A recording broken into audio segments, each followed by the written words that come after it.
وحنا doorasho xalaal ah oo sharciga aan leenahay ku dhacdo oo aan cid faragelin ku sameeynin oo feera inay dhacdo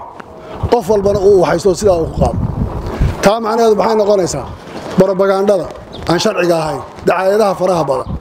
waxa nabadgelyada dhibaatada u dhimaya waxa geysanaya lafta jabinaya waxa soo qofku inuu ka taxadaro oo waxa uu samaynayo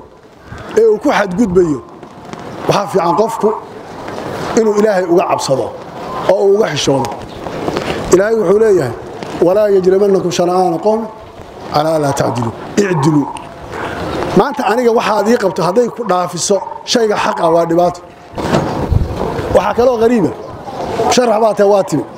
waxa la arki jiray dawladda tahdiid wada iyada dhibaato wada iyada ka sameynaysa bal hadda qof la musharax baan haduu dhibaato isoo wada ka warramo oo suldadii iyo maamulkii midowna gacanta ku hayd oo hay'adaha amnigu ay ka cararayaan isaga kala wax sax ma waa in dariiqa uu leeyahay qofka uu maro la ilaaliyo nabadgelyada hadaad maanta qabiil iyo casabiyo u yeedho oo tira wariyaha reebel inaan awd ku kacsanaya qofkani oo bari ay wax dhacaan xageed xukumaysaa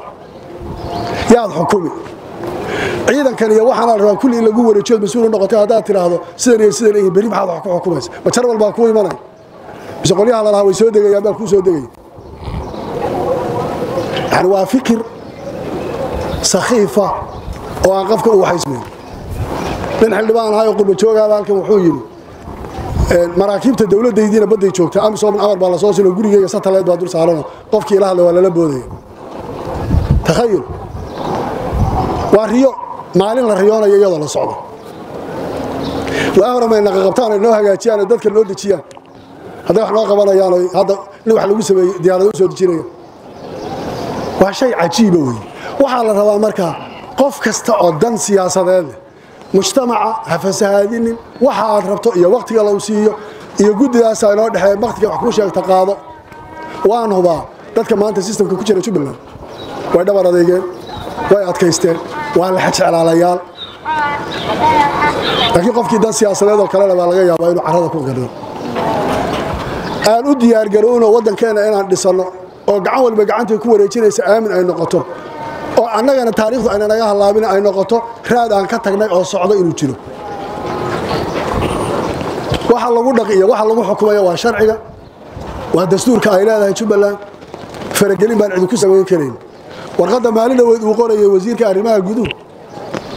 waxa ay raadkii looga baahnaa processkii markii isteediyada la dhisay waan u sheegay wasiirka waxaan ku iska daa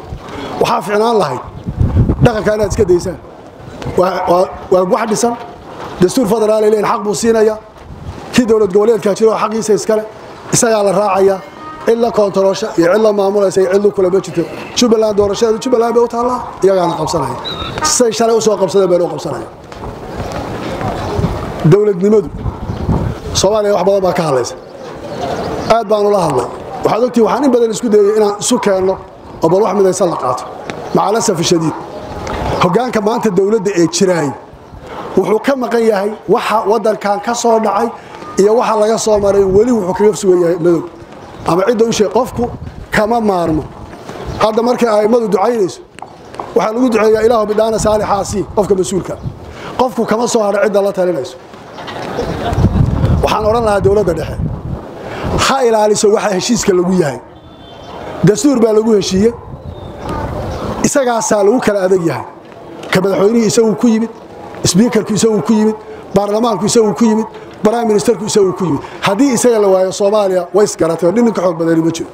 hadaan dastuurka lagu dhaqmi waayo loo hogaansami waayo